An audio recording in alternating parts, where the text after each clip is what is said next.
Hi, I'm Sam Brotman. I am the founder and principal attorney at Brotman Law here in San Diego. And today we're going to be covering tax issues for multi-state businesses. I want to give you a little bit of a background on my background in order to better give some context to this presentation. So I am a tax controversy attorney here in San Diego, which in plain English means I represent businesses in audits, payroll tax, sales tax, and income tax, and I help those who owe more money to the government than they can pay. So our firm does a variety of services, but mostly we focus in on examinations and we focus in on collections work and in helping companies with compliance issues so that they avoid those two issues. Increasingly, a larger percentage of our business is with multi-state companies who are trying to stay out of trouble.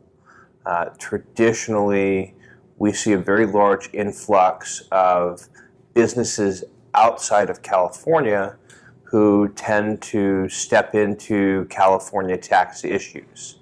So I'm going to speak mostly from the context of dealing with California tax issues, but this applies to a variety of states.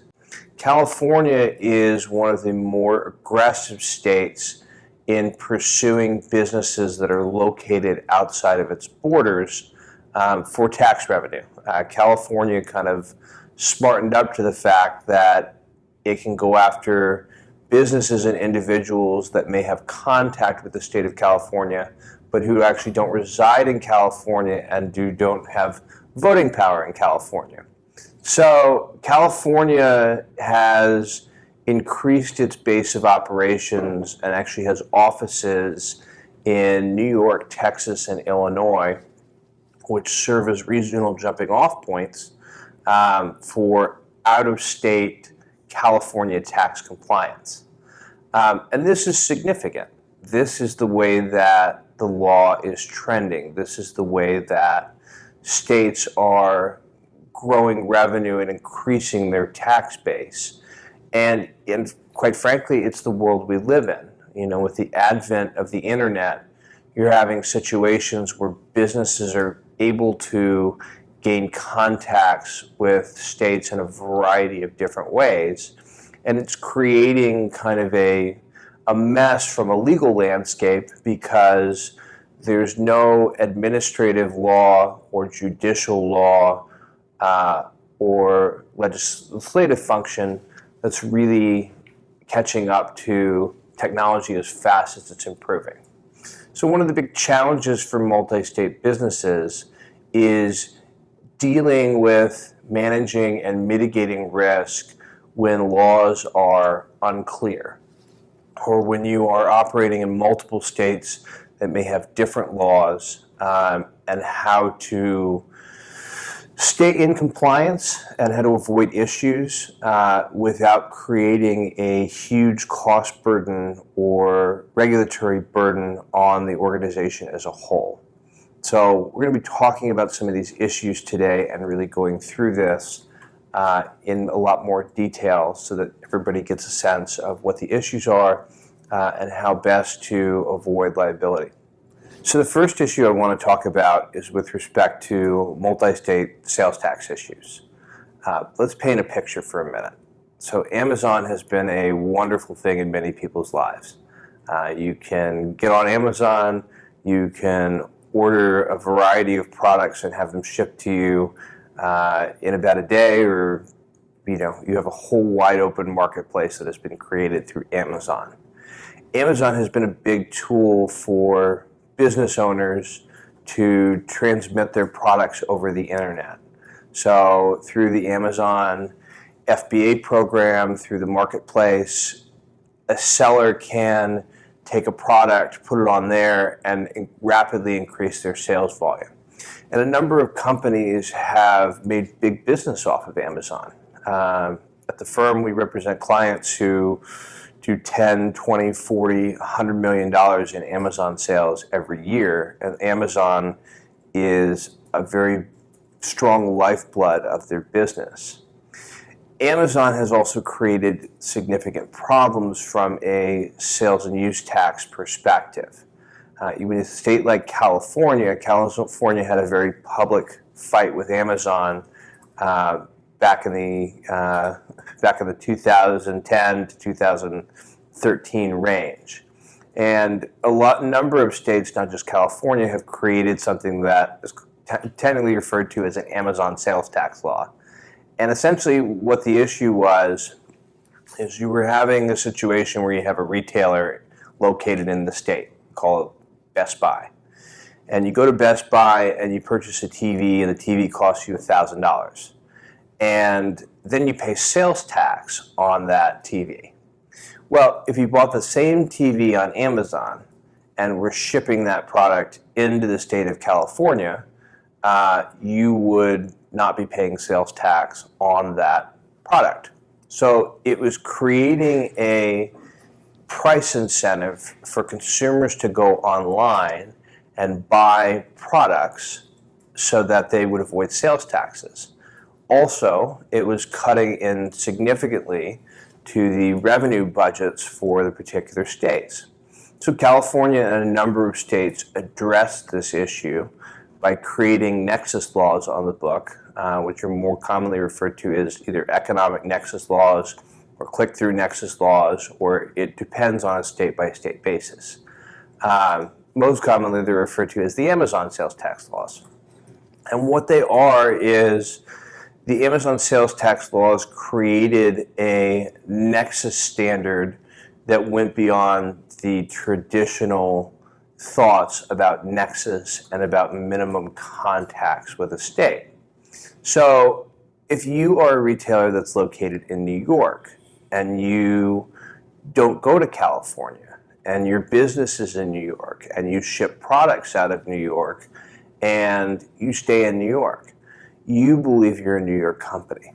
You wouldn't think twice about California and the laws that it has on its books with respect to Nexus. And the question is, could you avail yourself to California income tax and state sales tax just by being physically located in New York? And what the Amazon sales tax laws did is they opened up the playing field so that California could tax businesses that weren't located physically within its borders.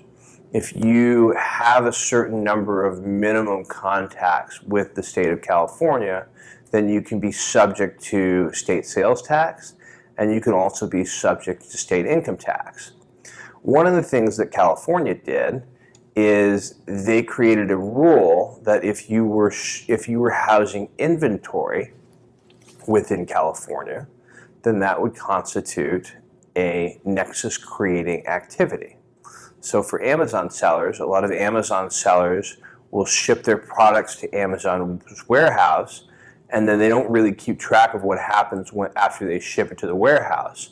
But what Amazon does is you could be a New York seller located and shipping goods into a warehouse in Pennsylvania, and then in order to fulfill customer demand, Amazon may send those products from its Pennsylvania warehouse to a network of other warehouses that Amazon has.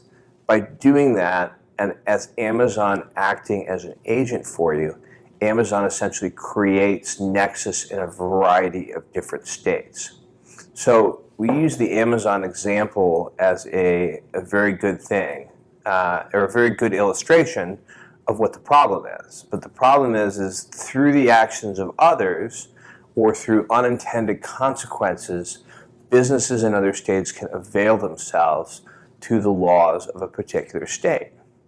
One of the big things that we have been dealing with is representing out-of-state businesses who may not have known about these laws in California and in other places, and helping them deal with the consequences of this. So, for example, California put this law on the books in 2013, and it's 2018 right now. So companies have been operating under the guise that they've been in tax compliance, but it actually have accumulated significant state income tax liability and state sales tax liability by using the Amazon FBA marketplace, which is really significant because when you have a company that's doing 10, 20, 40, $100 million in sales, the sales to California could be really, really significant. You know, we've had situations where you've had potentially multiple millions, if not tens of millions of dollars in state sales tax liability based on an aggregate volume of sales. I mean, you think about it and you can kind of do the math. If the state sales tax rate is on average 8.25%, and you're doing $100 million of sales annually, and 10% of your sales are in California, then you have $10 million in sales annually in California, and you're accumulating liability based on that 8.25%, which is $825,000. That's a lot of unpaid tax, not to mention interest and penalties that will continue to accumulate over a multi-year period. The situation can often be worse for smaller businesses. If you only do $1 million in sales gross per year and 100,000 of those are to California, then you may only accrue a $50,000 or $60,000 liability with the state of California. But to a $1 million business operating on Amazon, as most Amazon sellers operate on a very low margin, $50,000 or $60,000 could make or break the company. So it's not just California that Amazon sellers need to be worried about. Multiple states have followed suit and have created these economic nexus or click-through nexus laws that would avail businesses to different types of states. Briefly, I want to talk about the legal history of this. The very first case that we're dealing with is something called the complete auto test. The case is actually Complete Auto Transit versus Brady. It was a 1977 case. And what that case did, it's a federal case, and it establishes kind of the landscape for legal precedent in terms of what the feds will consider interstate commerce and what's left to the state. And essentially, what Complete Auto does is it gives the states the power to regulate commerce that occurs in their state or impacts their state, as long as it doesn't really interfere with interstate commerce. And there's a fairness test associated with that, and there's some other tests that are associated with it. But basically, it creates a very large playing field for the states to interpret their own laws and creates this very difficult standard to interpret. Meaning as long as it doesn't interfere with the Dormant Commerce Clause, then the states can basically do what they want. And this has created a lot of conflicts. So you have situations where states will take different interpretations on an issue and come up with two competing regulations, and one regulation may be harsher than another regulation. And for a multi-state business, it's very difficult to navigate the landscape because if you take your company that's based in New York again, you could be subject to the laws associated with 49 other jurisdictions. So it creates a big problem. Now they kind of reined this in a little bit in the early 90s with a case called Quill versus North Dakota. And what Quill versus North Dakota put into place was that in order to have economic nexus within a state, you need to have physical presence. And Quill versus North Dakota has been kind of the gold standard with respect to this is the bright line rule in setting a limit on states' abilities to tax. Quill was settled law, but with the advent of the internet, the precedent that was set by Quill was gradually being eroded. So states were finding new ways to try and tax things that didn't involve physical presence.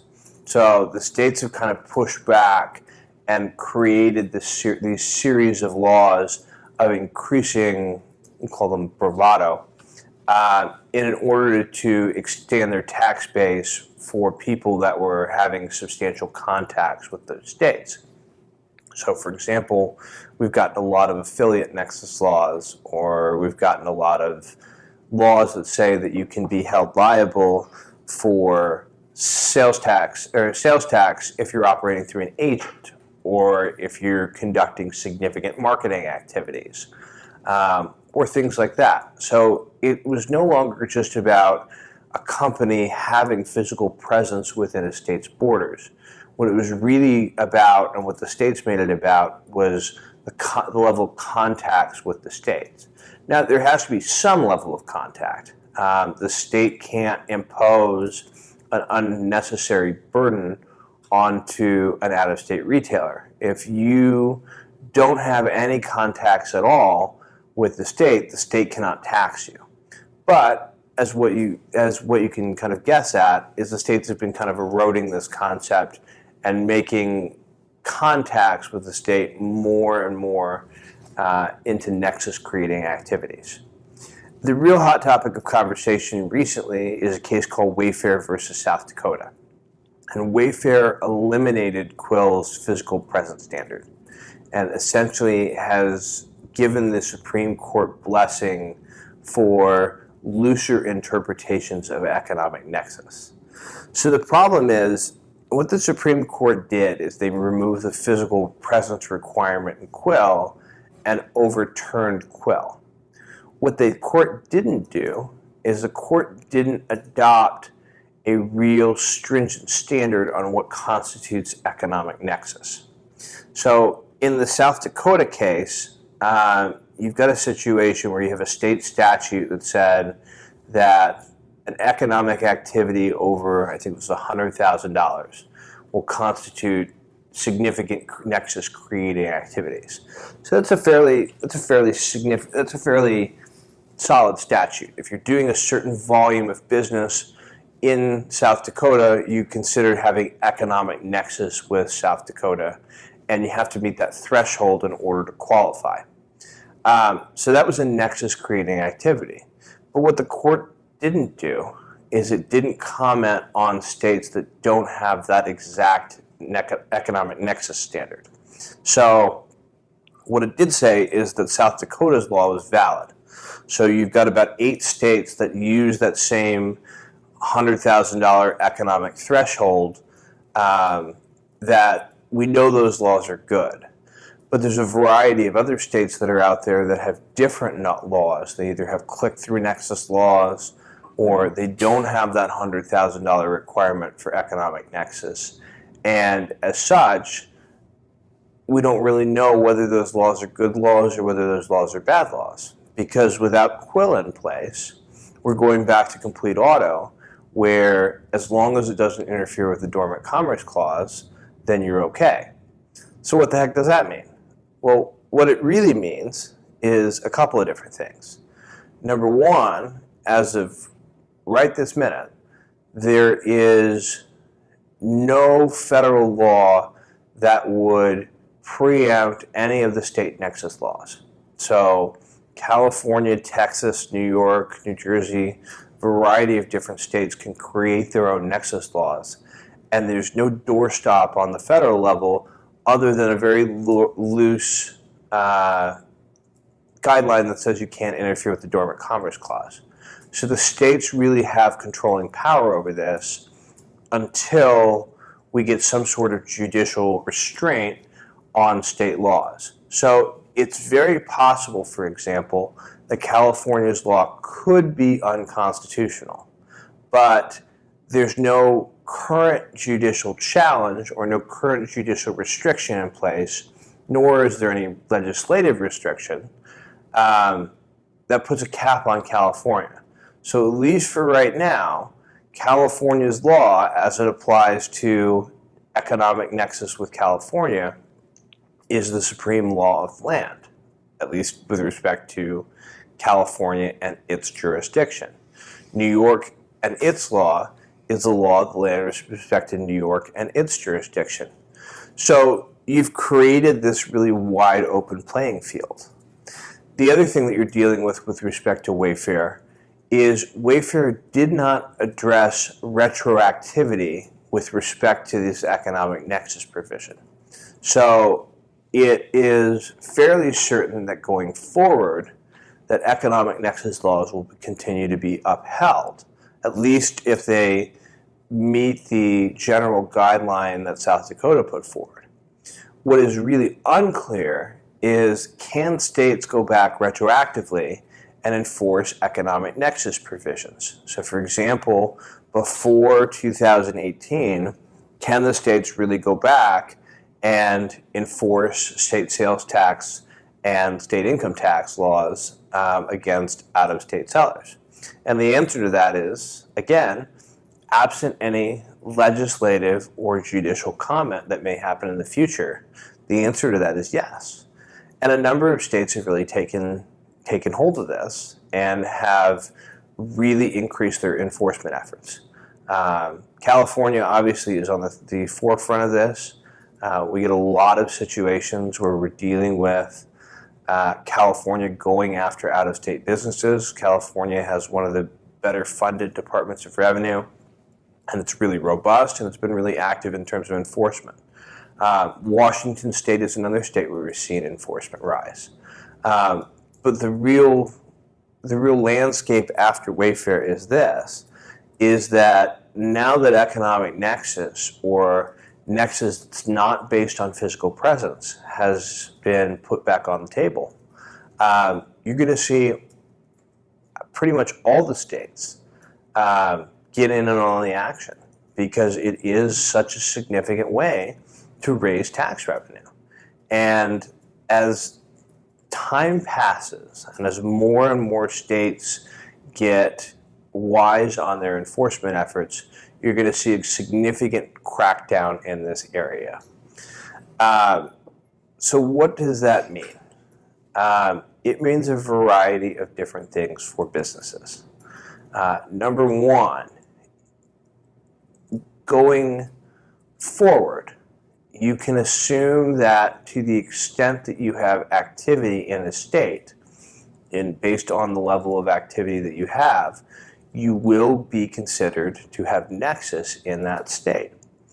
That nexus in that state has consequences from a sales tax perspective, and it also potentially has consequences from a state income tax perspective. If you are considered to have nexus within a state, even if you are located outside that state, having nexus is equivalent to essentially having a branch office within that state. They look at it for state income tax purposes, and they look at it for state sales tax purposes. So essentially what you've done by using Amazon or by using some other nexus creating activity is you're setting up branch offices in multiple states. I mean, I think Amazon has warehouses in 33 states currently. So if you can imagine, if you use the Amazon FBA platform and are selling goods through Amazon, you are creating nexus in 33 different states, which for any business, small or large, creates a very large compliance issue. Some states, like Washington, and Minnesota, and I believe Oklahoma, have created these marketplace tax rules. So increasingly, places like Amazon and eBay are going to be required to collect and remit tax versus putting the burden on the business. So that's been a very positive change that's come forward this, because it takes the burden off the business owner for regulatory compliance and for tax benefit. However, these laws are in the minority, and there's not a lot of states that are taking up similar laws. So going forward, businesses need to assume that this is going to be their burden to operate as multi-state businesses and to collect and remit tax.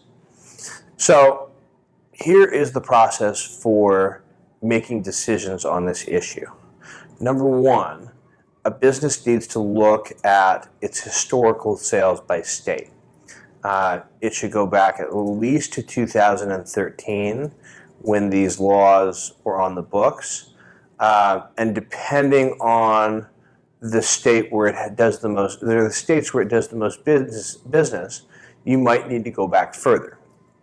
So for example, Washington State goes back a little bit further. They can go back, I believe it's 7 years. California traditionally will only go back to 2013. Other states have different ways of looking at it. So with respect to historical sales, you're going to want to look at a state-by-state basis and see what your potential liability is. So that's step one. Step two is you're going to want to look at your nexus creating activities within the different states. So let me use Amazon as an example. California's law went on the books in 2013, but you may not have had inventory in Amazon warehouses in California in 2013. Based on the region that you're located in and based on Amazon's distribution of your inventory, you may not have had contact with California. So with respect to Amazon sellers, they should go through and look at their Amazon sellers report and look at where the warehouses where their products and services are being shipped.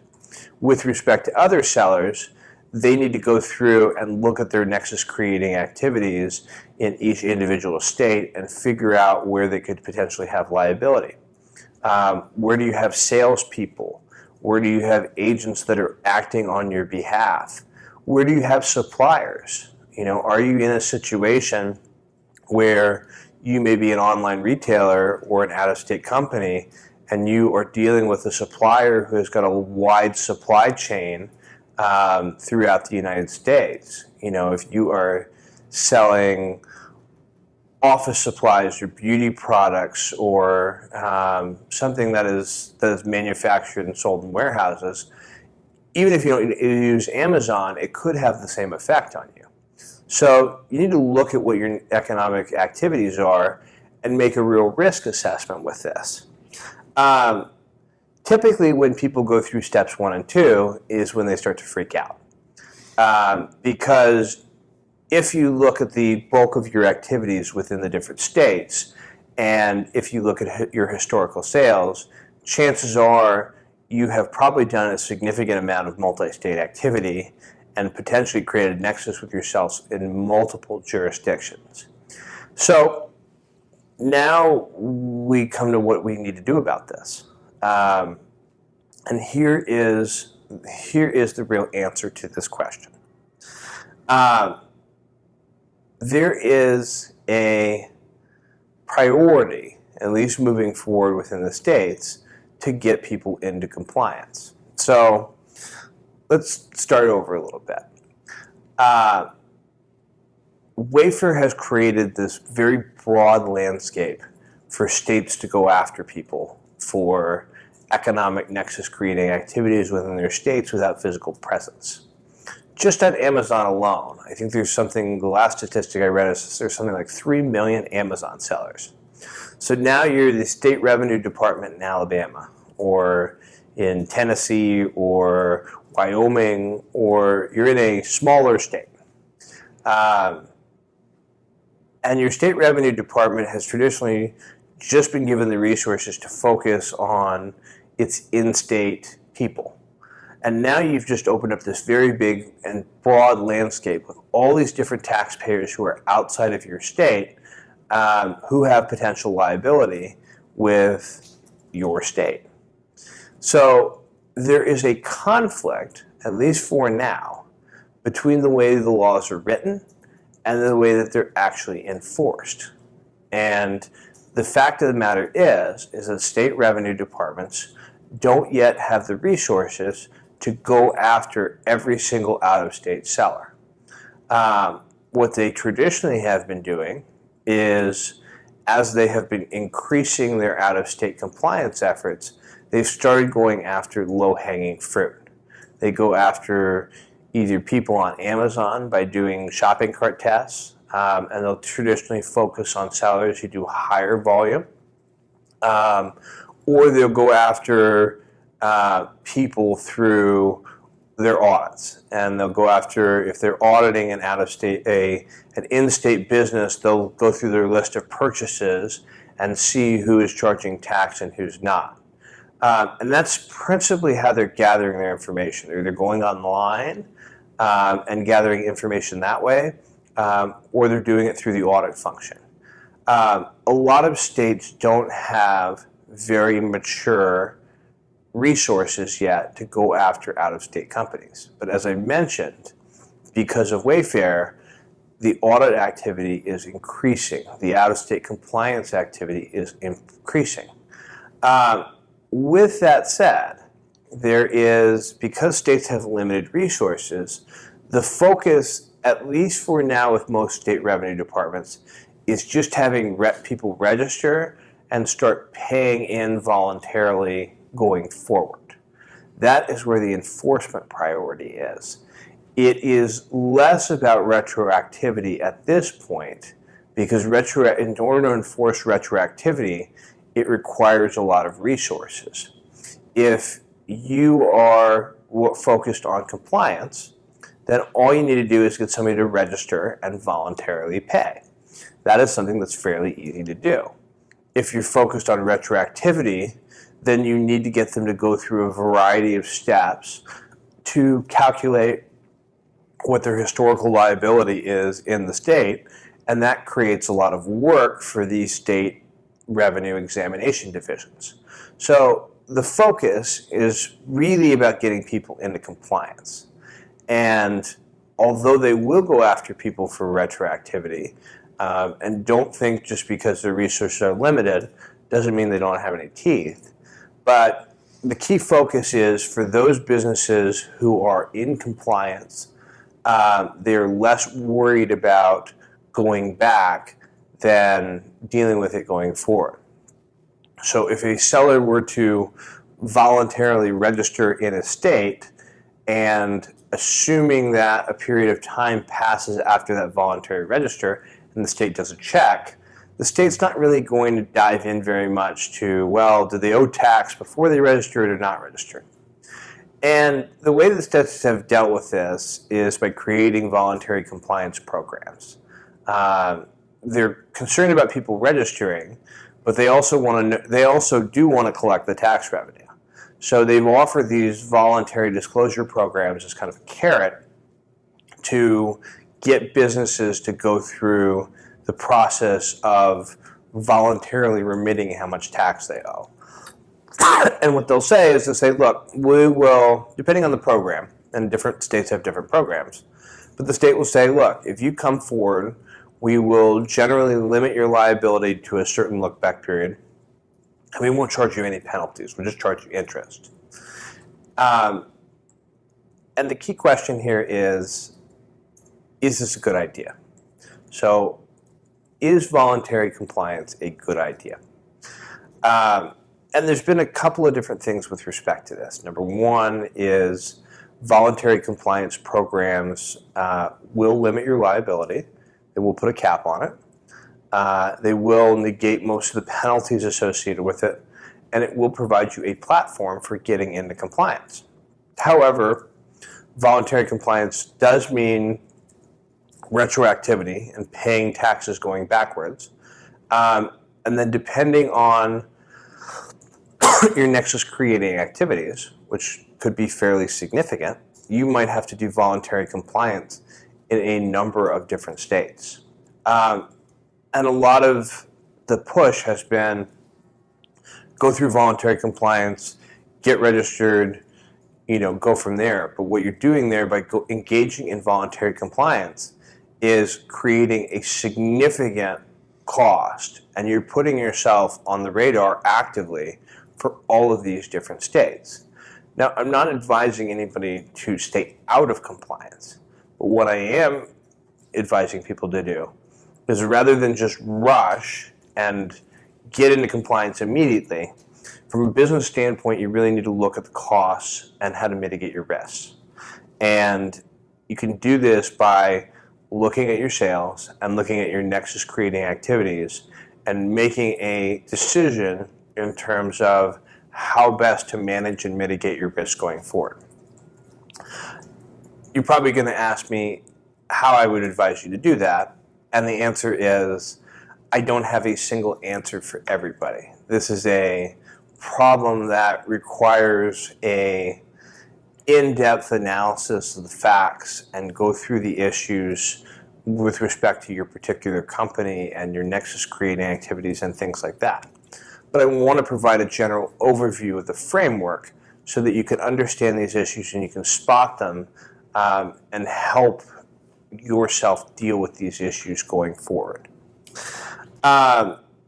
So with respect to compliance, the most important thing going forward is understanding that this issue is not going to just go away. It's something that is going to continue to increase and continue to provide problems for people. And the states are going to get more and more sophisticated in enforcing these types of laws. So really, for a lot of businesses, and in order to mitigate risk with respect to these issues, you need to do one of two things. Well, you need to do both things, actually. Number one, you need to deal with the effort to get in compliance going forward. Because, again, that's where the focus for a lot of the states is with future compliance. Number two, you have to find a way to mitigate your risk with respect to past liability. It can mean registering and going through voluntary compliance and getting yourself on a payment plan with these states. It can mean potentially restructuring. It can mean a variety of other different means. So the point is that there is a variety of different answers in terms of either A, getting into compliance, or B, how best to mitigate past liability. And there's not a singular answer on how to deal with this. And until we get guidance either legislatively or through the courts, this will continue to remain a big issue for a lot of businesses. The first code is 5, 0, 1. The first code is 5, 0, 1. The first code is 5, 0, 1. So briefly, I want to cover what to do if you are sent a letter by a state revenue agency and perhaps are not prepared to deal with this. Number one, don't panic and don't respond immediately. The key thing to consider is you want to appear cooperative, but you also want to control the flow of information that's being given. The mistake that I see a lot of CPAs make is CPAs do a really great job with trying to mitigate tax issues, and CPAs are often on the front lines of things. But the problem is CPAs are kind of like general practitioner lawyers were in the 80s. And CPAs, unless they focus in multi-state sales and use tax, mostly deal with individual and corporate income tax preparation and don't have this readily available in their wheelhouse. Not to say that CPAs are not great advocates for their clients with respect to sales tax issues. I know a number of really talented multi-state CPAs who do a lot of good work in this area. What I'm saying generally is a lot of CPAs don't have the wheelhouse to deal with this type of issue. So there's a rush to just, let's get in compliance and let's give them all the information that they're asking for and let's just do a document dump. And that is a mistake because a lot of times with sales and use tax, you're opening yourself up to a lot more liability than you actually need to. You may create an unintentional reporting period that goes beyond what you should be reporting. So for example, in California, in order to deal with this problem, has something called a managed audit program. And a managed audit program is limited to 2 years, and you basically go through a sales tax audit and turn your work into an auditor, and the auditor will check over it, and then they will stick to a 2-year assessment period. The problem is if you don't know about managed audit, or you don't know about other things that states have in place to deal with these issues, then you may just go ahead and register for the last 7 years and voluntarily report. And although the state would be thrilled by you doing that, you're going to substantially increase your liability and potentially put your business at risk. So there's a lot of jeopardy there. And you always want to measure twice and cut once. So really make sure that you're taking a very positive and deliberate action going forward. So if you are contacted, you do want to take a break and not respond immediately. You probably should get a professional advisor involved, and someone who is familiar with these areas. If you do want to respond in some way, shape, or form, you can call the number on the notice you received. You can acknowledge that you received the notice and say that you're working on a response. You certainly don't want to ignore the notice. So for example, when California thinks that you owe tax, it will send you a preliminary questionnaire. And if you crumple the questionnaire up into a ball and throw it in the trash, then they will probably just open up a full audit on you. It may take some time, but California or any other state, if they set you a notice, means that you're on their radar and is not just going to go away. So the mistake is by not doing anything. You don't want to not do anything, and you don't want to be overly eager. So you need to take a measured response. You need to really understand what the problem is, outline the way to properly deal with it, and then pick the best way to deal with it and execute. And that's really the way to go here. If you are contacted for an audit, then you are in a lot of a deeper pool. But a lot of times people aren't necessarily contacted for audits. The states have very limited information on the people who are outside of their borders. And you have to think about it this way. If California is gathering information on a company in New York, it doesn't have access to any state filings because the New York company has not been filing in the state. It doesn't have access to a variety of other information that it would normally have about a taxpayer and its state. And it's really going off either third-party information or it's going off information that it's gathered through its own means, like doing searches on the internet or something like that.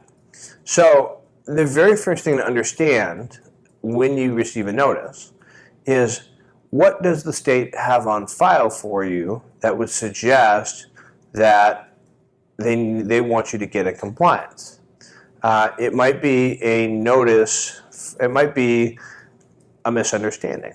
It might be information that you were selling goods through another supplier that they think might have Nexus with California, but you actually don't have Nexus in California. It might be limited to a particular year. So for example, they might think you have Nexus creating activities for 2018, and if you tell them that you have Nexus creating activities going back to 2011, then you're opening yourself up for a can of worms. So really the understanding point from after you make contact with them needs to be about understanding what they know about you. Based on what they know about you, and based on your level of contacts with the state, that's the framework you can really start making decisions in. You can understand where your risk is, you can understand what your options are, and you can move through those options in terms of dealing with the problem proactively and working on getting in compliance. They just may want you to register. They may not want to seek retroactive penalty. They may want to seek retroactive penalty, in which case you're going to look to a managed audit program or something like that. So the important thing is you really need to understand what the problem is. You need to understand what the state knows about you. You need to understand how big your liability is, and you need to make a responsible decision on how to deal with those issues. And that is really, really important. You don't want to rush to judgment or rush to compliance because that's a really big mistake to make. Because a lot of times you're just opening up a problem without really dealing with the problem, or by creating a problem that's much bigger. When you get contacted by a state revenue agency, and as you're going through the process of figuring out what your liability is, another important consideration is you need to think about the ramifications of collections. So eventually at the end of the examination process, whether you do some sort of managed audit, whether you go through a voluntary disclosure program, or whether you just don't respond, they send you a bill, collections is going to get involved unless you full pay the liability. Somebody, somewhere, is going to say, you owe us money, and how would you like to settle your bill? There are so many issues to deal with in terms of collections, both against the company and the company's officers and its shareholders. Just to talk about the California part of this would be massive. But I will say this. Number one, there's absolutely no forgiveness once this thing gets to collections. Once collections determines you have a liability, it's collections' job to collect. They will collect against the company, and they will exhaust all efforts to collect against the company. After they have exhausted all efforts to collect against the company, or possibly simultaneously with their efforts to collect against the company, they will seek to hold people who are responsible for the liability responsible. That means officers, that could mean directors, that could mean people with financial controls, such as bookkeepers or controllers or CFOs, and it could also mean shareholders.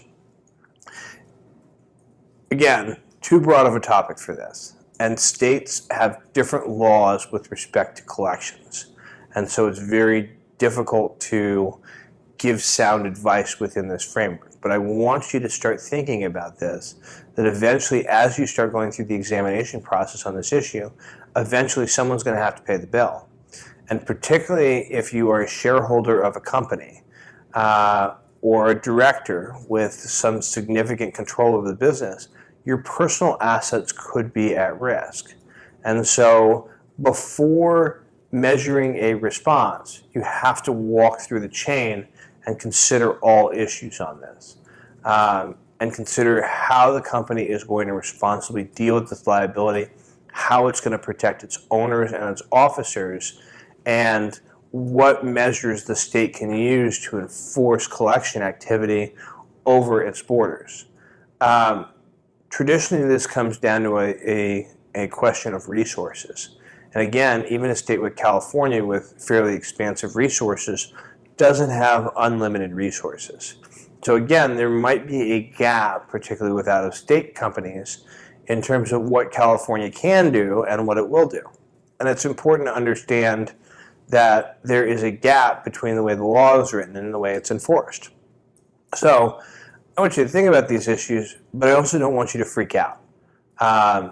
Oftentimes there is a measured solution and there is a way to properly deal with these issues, but you do need to start thinking about what's the worst case scenario and helping define that.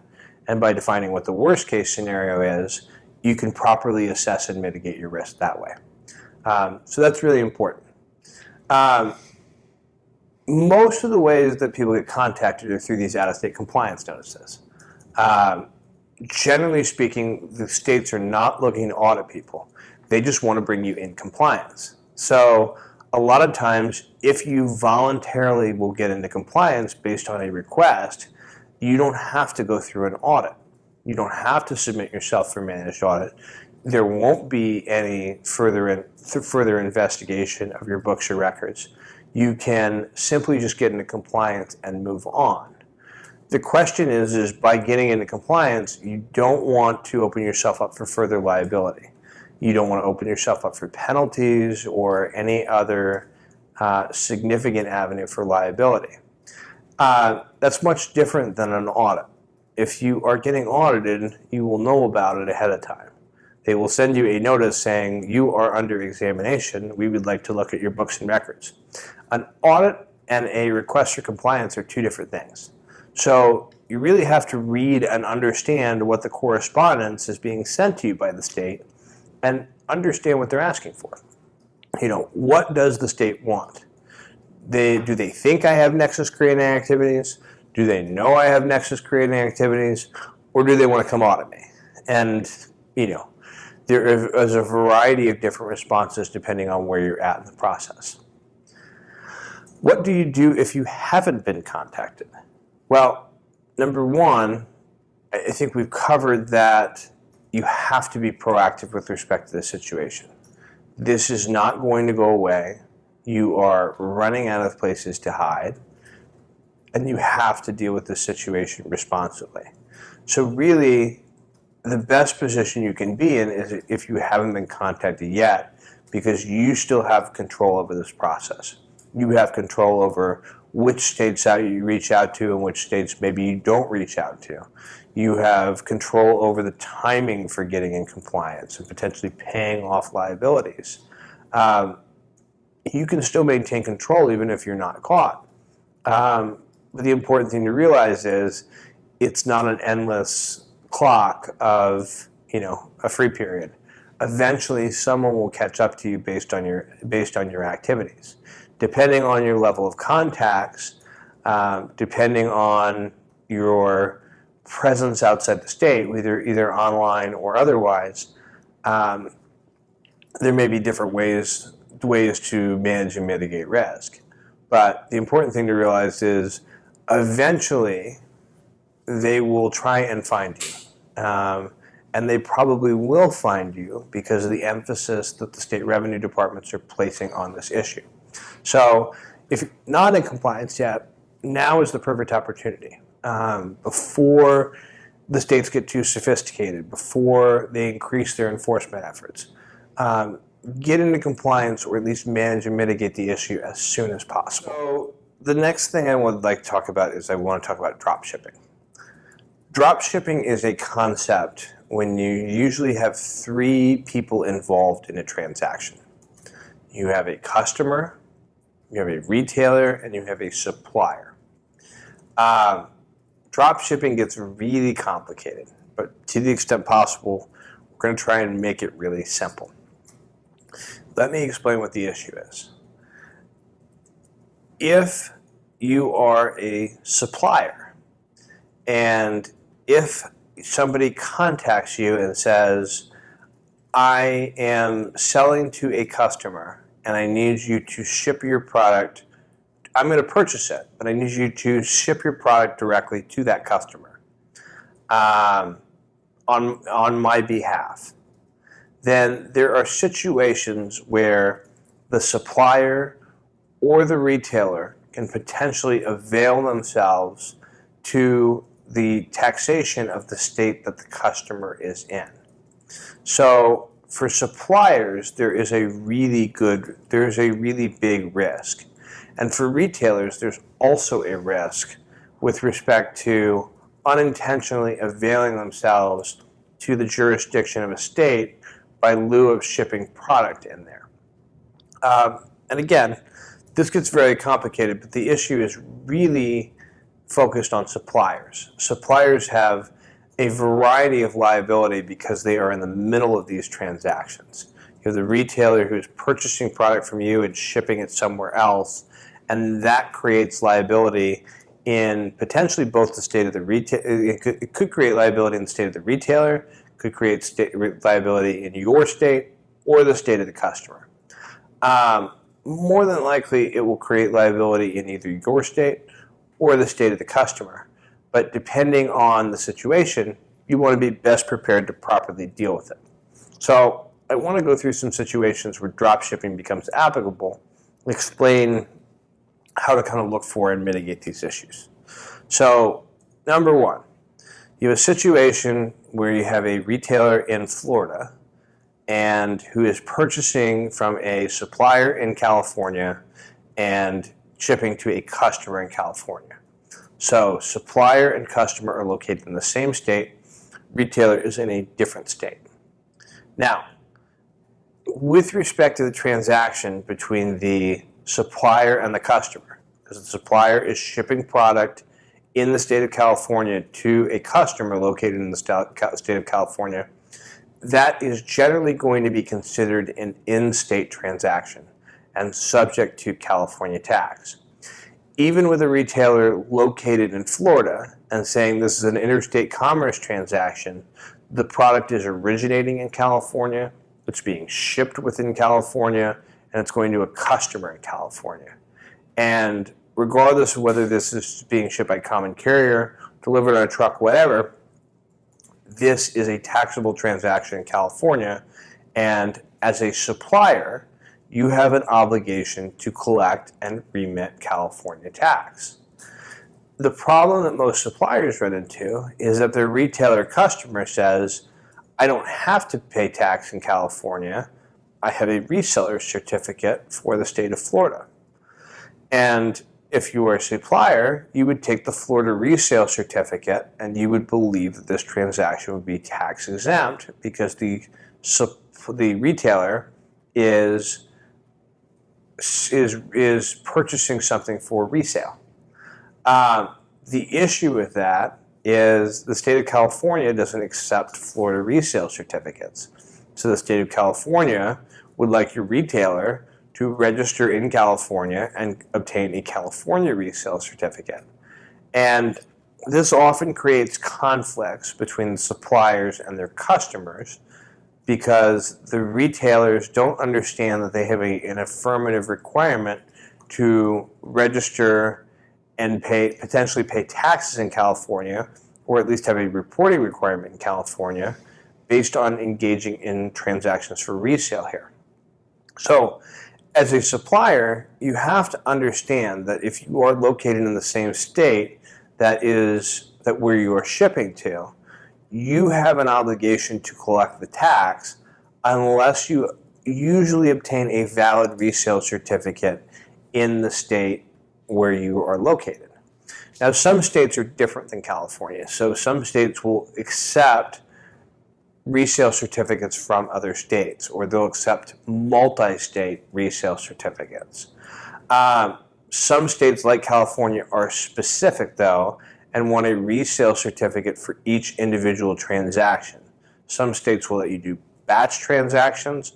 Some states will only let you do individual transactions and want you to certify transaction by transaction that you're doing it for resale. So the suppliers need to be cognizant of what the rules are in their particular state and all the situations that have drop shipping implications, because oftentimes the seller is the one or the supplier is the one that is going to be left on the hook for this. So with respect to the supplier, run through the following things. Does the supplier have the obligation to collect tax? Is this a tax-exempt transaction? Does the retailer have an obligation, if this is a sale for resale, to present a resale certificate in the state where the supplier is located? Those are questions that the supplier needs to ask themselves. On the retailer side of things, is this truly a tax-exempt transaction, or is my supplier acting as an agent on my behalf? Am I going to be considered to have nexus creating activity within the state because my supplier might be considered holding inventory for me, or might be acting as an agent to facilitate the business that I'm doing in a particular state? This is a state-by-state analysis because states have different ways of looking at these possible things. But uniformly, whether you're the retailer or the supplier, you need to know where the tax goes. So situation number 2. We have the retailer and supplier in the same state and the customer in another state. So whether you're the supplier or the retailer in this particular situation, you need to understand what the nexus creating activities are with the state that you're shipping. If you're shipping through common carrier, usually there is not a nexus creating activities. If you're using the post office or FedEx or UPS, usually there's not nexus creating activities, and this is an in-state transaction. However, if you are a retailer and using a supplier who has Nexus in that particular state that the customer is in, then you might be having a Nexus creating situation. As a supplier, is there anything that you're doing that is creating Nexus? Are you shipping product through your own trucks and driving them into the state of California? Where is title to the goods passing? Is it passing in the state that you are located in as the supplier, or is it passing where the customer is? And that's really important. Where are goods passing title? Is the supplier or is the retailer creating any nexus-bearing activities? Very important things to consider and very important questions to answer. Number 3, you have a customer, a supplier, and a retailer, and they're all engaging in a drop shipping transaction, and they are all in different states. Typically, this is going to be an interstate commerce transaction and not subject to tax. So there usually is not going to be a situation where tax is going to be imposed by the customer's home state. The customer will probably have a use tax requirement, but we're not really worried about the customer at this point. This situation changes depending on where inventory is being held. So if inventory is being held in the state that the customer is located in, then you're going to have to look at the sales and use tax laws with respect to that state. If inventory is being held where the supplier is, then you're going to have to look at the inventory, you're going to have to look at the laws with respect to that state. And then more uncommonly, if inventory was located where the retailer is, you would look at that state. So particularly for suppliers, there's a lot of danger in this area because they're shipping to somebody that may not be their customer. And the state may take the position that you need to collect a resale certificate from the retailer's customer. And you go, well, wait, how do I collect a resale certificate from the retailer's customer? And so there's a number of situations where this creates a lot of problems. It also creates a lot of friction between suppliers and their customers because the retailers don't understand the tax implications for what they're doing with these types of drop shipping transactions. So what we've done in the past for our clients is we've created like a letter for the supplier's customers explaining what the laws are in the state of California or in other jurisdictions that they're located in. Or we've created a system for suppliers and or retailers to implement so that they're doing things from an efficiency standpoint. The problem is that all this back and forth from a drop shipping perspective creates havoc in a business. I mean, it's so hard to be the shipping department in a company or to be the sales department in a company and have to go back and forth on these issues. And most of the time, the employees that work in the sales department are not going to be wise to what the consequences for this are. But there are potentially very major consequences for these transactions. We've had companies with millions of dollars in liability as a result of drop shipping omissions where they believe that they have been in compliance. So if you're in a situation where you're running a company or you're advising a company on these particular issues, you have to be aware of this because states are getting increasingly aggressive about drop shipping as well because of the potential for unclaimed liability. So always be aware about drop shipping.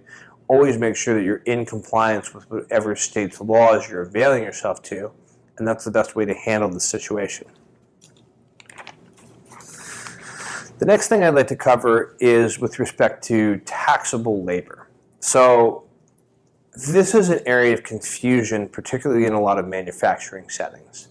But I want to kind of distill out what really the main issue is and then kind of go from there. So the very broad concept is during the manufacturing process or during the selling process, let's use a baseball bat as an example. So you're manufacturing a baseball bat. In order to manufacture a baseball bat, you got to buy the lumber. You got to cut down the tree. And then you take the tree trunk and you cut that into baseball bat size pieces. And then you take the baseball bat size pieces and you shape that into a baseball bat. And then you have to finish the baseball bat. And then maybe you add some other things to the baseball bat so that it's ready for final sale in a retail store. Or maybe you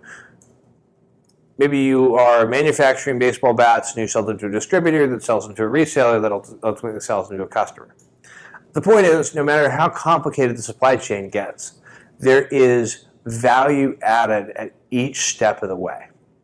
And when there are situations where there's value added at each step of the way, those transactions are generally taxable unless a resale certificate is presented. So the big misconception with respect to this is when you take a product, like a piece of wood, and turn that into a baseball bat. Most companies operate under the precipice that labor is not taxable, and that is not always true. In a lot of states, California being one of them, fabrication labor is what's considered taxable labor. When you are manufacturing something, or when you have creative input into a process. So for example, if you are selling blueprints, the service that you charge for the architect coming up with the idea for the blueprint, that would be considered taxable labor. So there's a value added component to a product that would increase its value and make it subject to tax. Design fees with respect to the constructions of signs are taxable labor.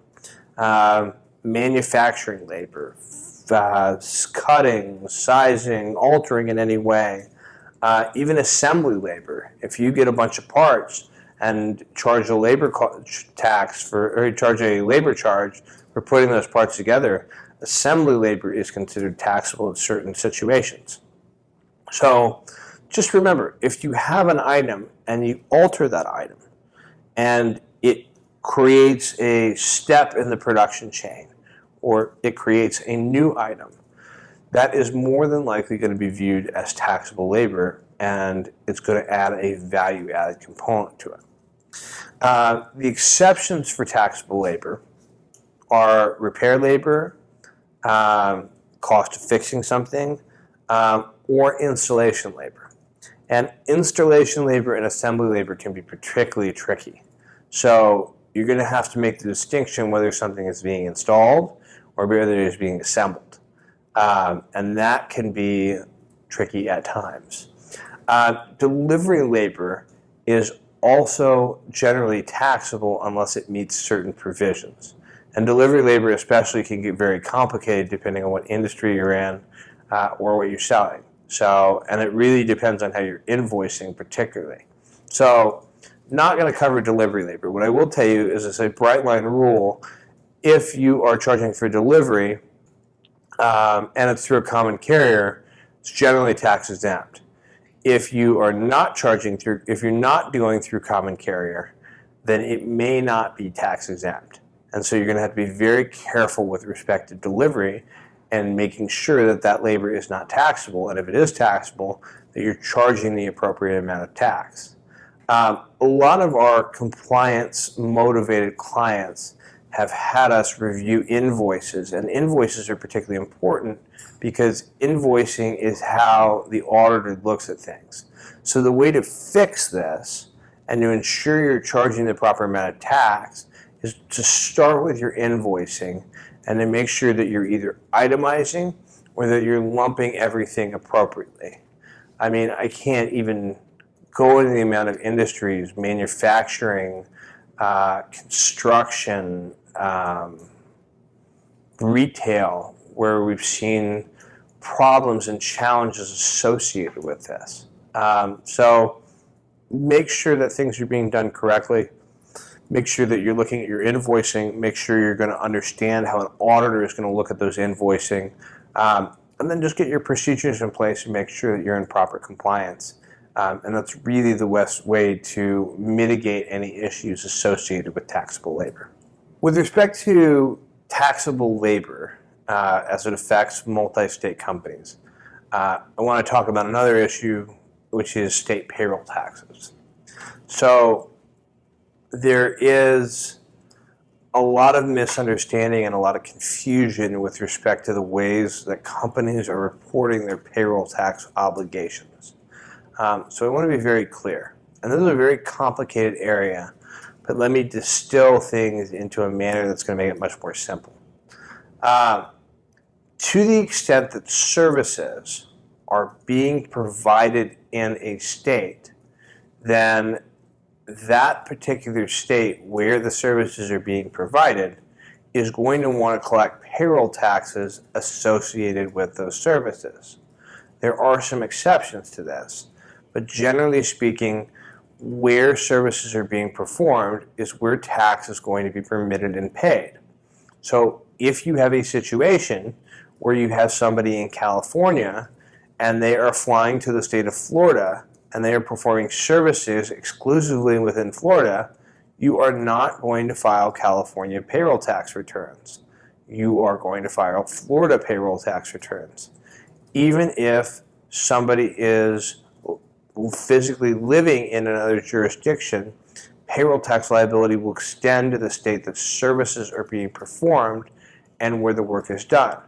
You will fall under those states' laws with respect to labor. So it's very, very important that you understand that and are reporting payroll taxes correctly. Payroll taxes can also be a problem when you have agents, affiliates, or independent contractors located in another state. To the extent that you have independent contractors in multiple states, you may be subjecting yourself potentially to state payroll taxes and state income tax liability. A quick word about independent contractors is the relationship between an independent contractor as an individual and a business is being put under scrutiny by a variety of states. In California, for example, this past April, there's a case called Dynamex. And Dynamex essentially boils down independent contractors to a three-part test, which mirrors the three-part test that is in a variety of other states. The states, including California, are making a proactive attempt to really narrow the scope of independent contractors. Why are they narrowing the scope of independent contractors? Because they're collecting payroll tax revenue on people who are considered employees of a business. So traditionally, the way that people think about independent contractors, that they are only working a limited number of hours, or they're working from their home location, or they're providing services to a number of different people. Those may not be what a state considers independent contractors. So, for example, in California, traditionally there was a 7-factor test for determining whether somebody was or was not an independent contractor. Dynamex has made this a little bit simpler, but really it boils down to a couple of different things. The way I look at it is twofold. Number one, how much control does the employing unit have over the independent contractor? Number two, how integral is the job function of the independent contractor to the production of revenue for the business? If you have a business and the production of revenue is dictated by the services being performed by independent contractors, typically those independent contractors are not independent contractors, they are employees of that business. To the extent that independent contractor services are integral to the core functions of the business, those people are not independent contractors, they are going to be considered employees. To the extent that you ask an independent contractor, are you in business for yourself? And they answer no, that person is going to be considered an employee. And there are very broad-reaching issues with independent contractors, particularly in multiple states. Number one, there's obviously a significant payroll tax liability depending on how many independent contractors that you're using. And depending state by state, if you're using a large pool of independent contractors in a particular state, you could be cruising for a payroll tax audit. For example, we had a company located in the state of Georgia that was relying on a pool of independent contractors for ancillary services to that business. Those independent contractors were found to be employees within California and created a liability for that client. So, very important thing to consider. Number two, depending on the way the state statutes are written, if an independent contractor is here, it is physically located in a state that you're not physically present in, it could create a state income tax liability. It certainly will create a state income tax liability if they're ruled an employee. It might be ruled as a state income tax liability if they are an agent. So there are state income tax considerations, not just state payroll tax considerations, associated with having employees or agents in another state where you are not otherwise physically present. And that's really, really important to think about when you're thinking about the dispersion of your employees through a variety of states. You want to make sure that you're looking at where your labor force is for your business, what services are being performed, where those services are being performed, and what states you have a payroll tax liability for. Very important to understand the landscape so you can properly administer those issues and really get to the bottom of where any gaps in reporting or any inconsistencies are. So very important to consider when looking at employee issues for multi-state businesses. The next thing I want to talk about is state income tax. We could spend a lot of time talking about state income tax consequences for multi-state businesses. But let me just kind of give you a very broad stroke on this issue. Traditionally, states have been looking at state income tax from an apportionment standpoint. So they've been looking at where the percentage of your revenue is, where your employees are, and where your inventory is being held. That is still true for a variety of product-related businesses. They're going to look at your level of contacts with a particular state, and then to the extent you have nexus within that state, they're going to seek to tax all the income associated with that state. So for example, if you're in California and you have employees in California and Illinois, Illinois is going to want the proportionate share of its revenue that's being earned in the state of Illinois or that's being generated by those employees.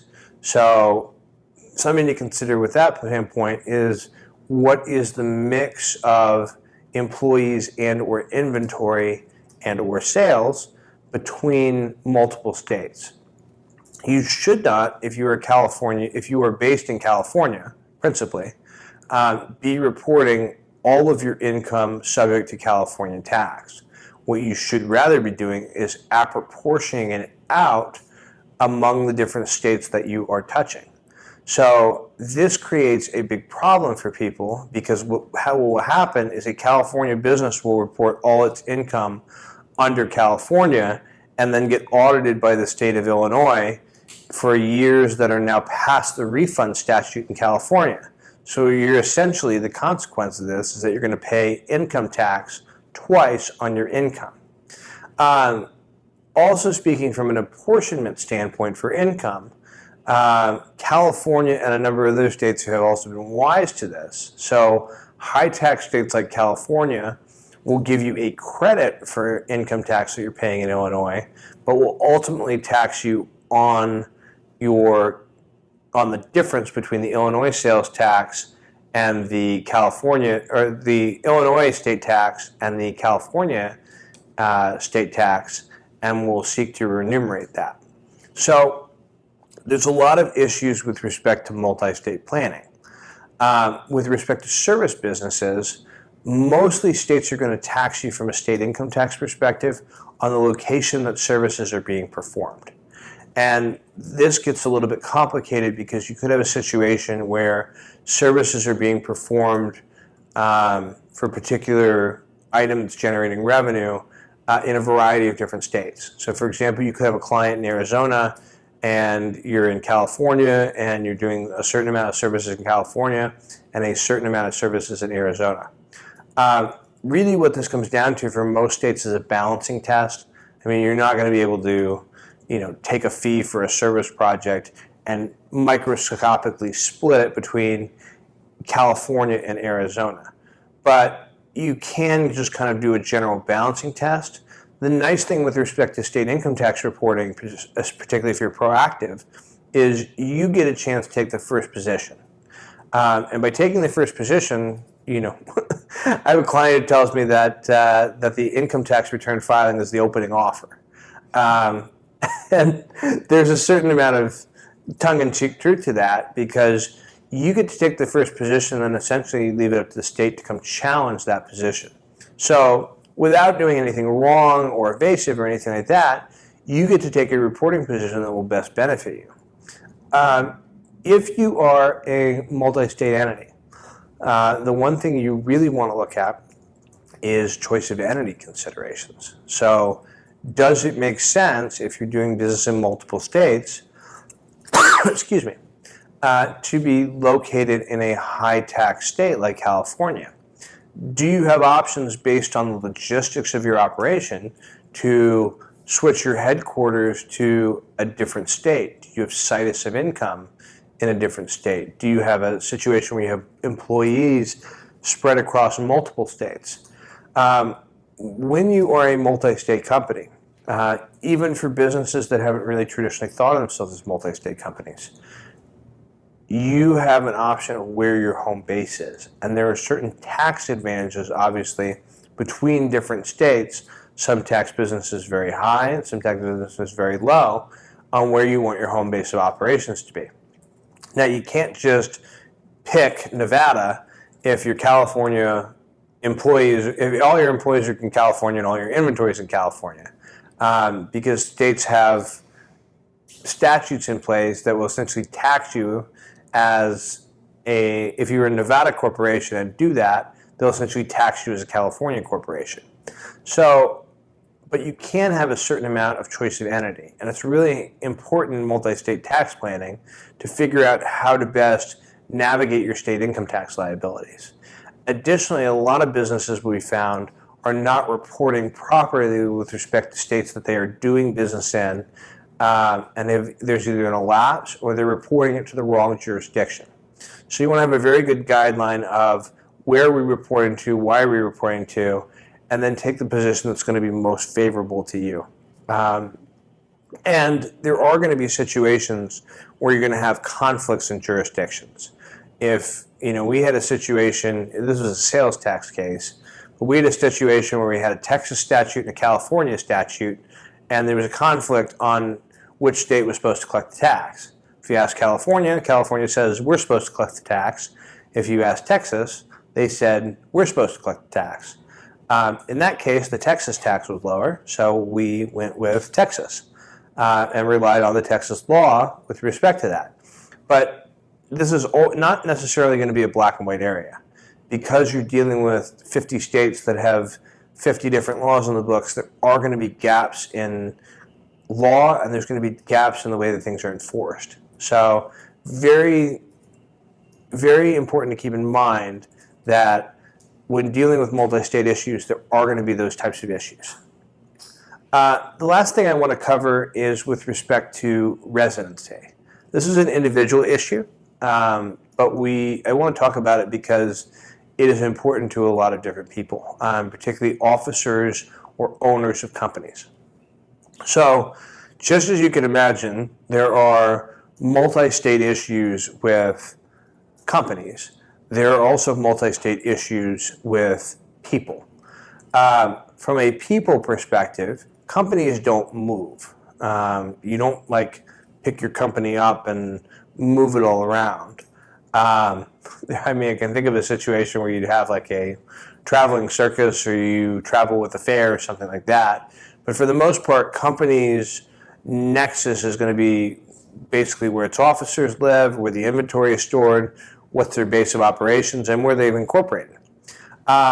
People move around a lot. So there are situations where you get residency issues for people who are in different states than their companies, or who tend to travel a lot.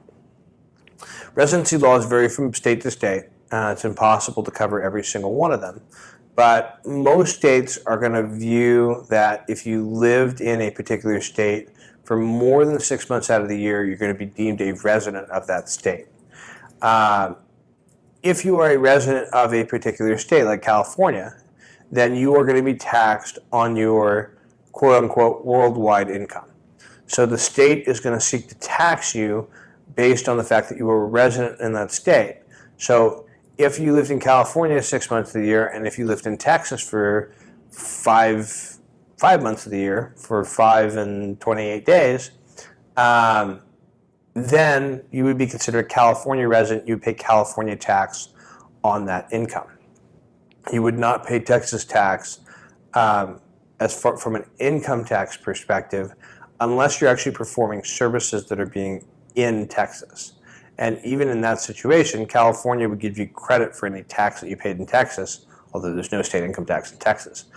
They would give you credit for the tax paid in another state and then would assess you on the balance. So, excuse me, from a residency perspective, you're going to want to pay attention to where you are, where you're performing services, and where you're subject to tax. And there obviously are conflicts with a lot of states with respect to their taxation schemes, just on the corporate side. So if you're an officer, for example, of a company and you do a lot of traveling, you may find it wise to move your home base to a different state other than the one you actually live in. There are practical considerations for people with families or children. You may not just be able to pick up your life and move it from one state to another. But it gets really complicated for states that are very close together, particularly northeastern states, where there's a lot of movement back and forth, where you can cross 2 or 3 state lines in a given day. So you want to make sure from a residency perspective you're doing things from a tax efficiency standpoint. You also want to make sure that from a compliance standpoint you're not digging yourself into trouble by subjecting yourself to residency in multiple states. So just be very, very careful with that from an officer standpoint or from an owner standpoint. And just know that those issues are out there and that with good tax planning, you can usually mitigate a lot of those issues. The second code is 995. The second code is 995. The second code is 995. So that concludes it in terms of my presentation for multi-state businesses and the tax issues that surround them. I just want to make a general comment. A lot of this stuff is very complicated. And there's a variety of situations. This is very, very fact-specific. We did this to just kind of be a general overview of these issues so that you can at least be aware that they're out there and to kind of see the playing field. But this does get complicated. And this area in particular is something that you usually need an expert in order to help manage and mitigate your risk. A lot of times, even CPAs will have a hard time fully understanding these issues. And for situations with clients who touch multiple states, I can't tell you how many times I've seen an issue with a client who has residency touch points in California and Texas, and whose Texas CPA will screw up the return with respect to reporting in California, or with respect to somebody who is relying on a New York CPA and doesn't mitigate sales tax issues for other states. So in thinking about the landscape, I just want you to be aware of all the different states that your business touches, and then ask yourself the question, do I have tax liability in those states? And the answer is either yes, I do, or maybe I do. It's probably a good idea to talk to a tax attorney who specializes in multi-state taxation and can help kind of walk you through these issues. again, this is not just from a compliance perspective. This does have to do with reporting, but this also has to do with understanding the landscape of enforcement, understanding the conflict of the laws between the different states, understanding the regulatory framework, and understanding the enforcement framework once these issues move into collections. So, although this is a very complicated topic, I do want you to understand that these issues are out there and do what you can to mitigate them as best as possible. So, if you have any questions, you're more than welcome to reach out to me directly through my firm. Our website is www.sambrotman.com. We've got a number of resources through our blog. You're also welcome to give us a call at 619-378-3138. Until next time, this is Sam Brotman, and I will talk to you soon. Thanks so much.